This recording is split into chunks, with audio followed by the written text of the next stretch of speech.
These are my first pair of Swans speakers, and honestly, I wish these sucked so I can give a negative review for once, but that's not the case. The D3.1 Mark II is proof that you don't always get what you pay for, you get more. I had no intention of buying these, but they were in stock on Amazon, and Swan speakers are usually out of stock, so I pulled the trigger. I've heard good things about Swan, so I wanted to give them a shot. And damn son, these are a beast of a speaker for the price and the size. Many of the audiophile terms apply: three-dimensional soundstage, effortless treble, precise imaging, controlled bass, and all that jazz. But let's start with the specs and the design. The weight is about 23 pounds each and a little over 14 inches tall and deep. The width coming in, I think, about 8.5 inches. Sensitivity is rated at 85 dB with an impedance at 8 ohms. Stated frequency response is 39 Hz to 20,000 Hz. Swan claims these to be 6.5-inch mid-bass drivers, but they are not. They're a bit over 5 inches. PSA to speaker companies: please stop measuring the driver from the edge of the housing. I'm looking at you, Wharfdale, as well with the Evo line. The soft dome tweeter is 1.1 inches housed in a metal cage. Otherwise, there's nothing special to note. The binding posts at the rear are of very high quality. The look and feel is premium, usually found on much more expensive products. Overall materials used feels premium for the price. It doesn't seem like it's real wood veneer, although that's what Swan claims. All my other speakers are made of real wood veneer, so I know my wood. Please don't take that out of context. I personally love the slanted angle of these speakers. I use my Wharfdale Linton stands and they match up nicely. The height is perfect for my preference, plus I sit in a low chair so the tweeters line up with my ears without issue. Before I get into the sound, the amplification used is my trusty Yamaha AS801, and it's a damn near perfect match. You want synergy? This system can do it. For about $1,600 for the integrated amp and the speakers, you would have an incredibly capable 2-channel system. No HDMI ARC, but I don't want a TV in my listening area, so I don't care. And no Bluetooth as well. I do not want that crap in my dedicated music system. I'll leave that for my home theater setup. I was most impressed by the level of clarity these speakers put out. It almost sounds like KEF LS50 Metas, except with a lot more bass. The soundstage is incredibly wide, deep, and tall. There's a sense of space between instruments and recordings, and vocals are mind-blowing. There were times I looked behind me thinking I heard something, but it was the music. No Atmos or surround sound, just pure 2-channel greatness. The imaging with these Swans is outstanding, and the speakers truly disappear. I would say these speakers are razor sharp with micro details. I was hearing things in some songs that I didn't hear through my Linton.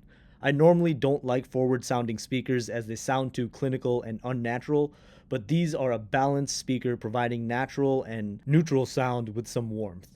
At times I did find some songs to sound bright at higher volumes, but that is also based on my hearing sensitivity, speaker placement, and room acoustics. It's certainly not a deal breaker. The bass is impressive for tiny drivers. They provide very clean, deep, and accurate bass without overwhelming the mid-range, which is great for being a two-way speaker.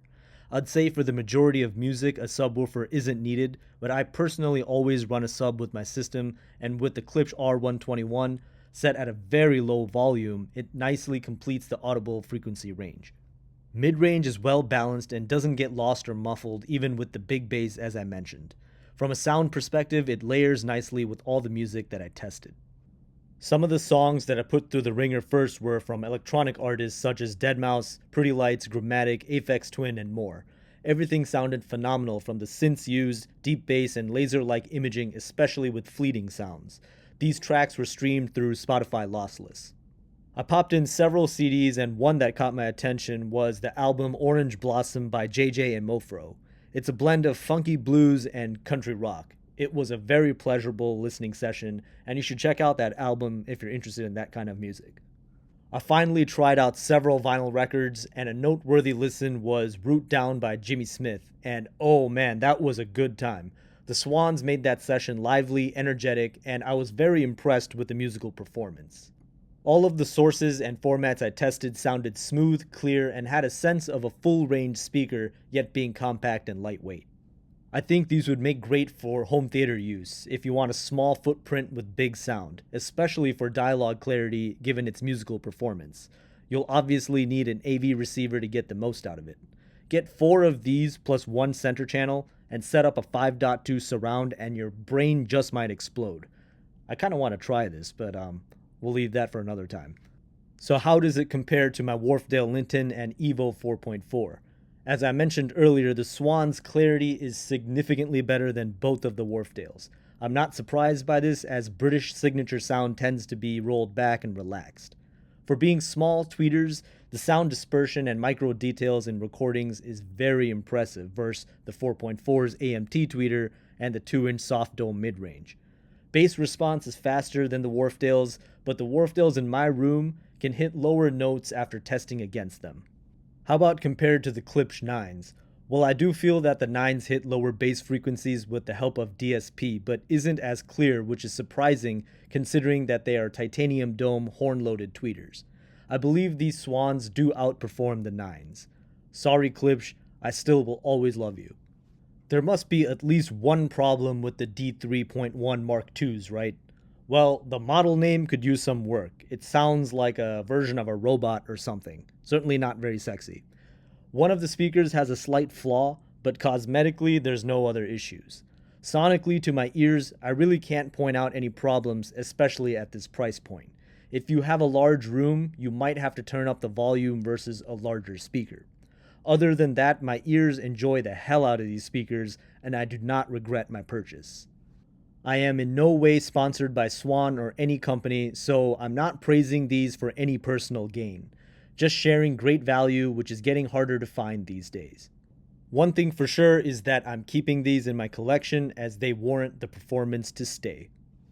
With that said, if you're looking for excellent speakers under $700, I'd highly recommend the D3.1 Mark IIs. I hope more audiophile channels will try these out because it has a surprisingly expensive sound. Endgame speakers or giant killers? For me, no, but I'll leave that up to you. If there are still any available on Amazon, grab a pair. Return them if you hate it. The shipped weight is like 50 pounds, so it's much easier to ship it back versus large speakers.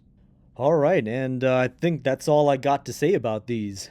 These are very impressive speakers, and I do believe many people will feel the same. I hope you found something useful out of this video, and I'll catch you in the next one.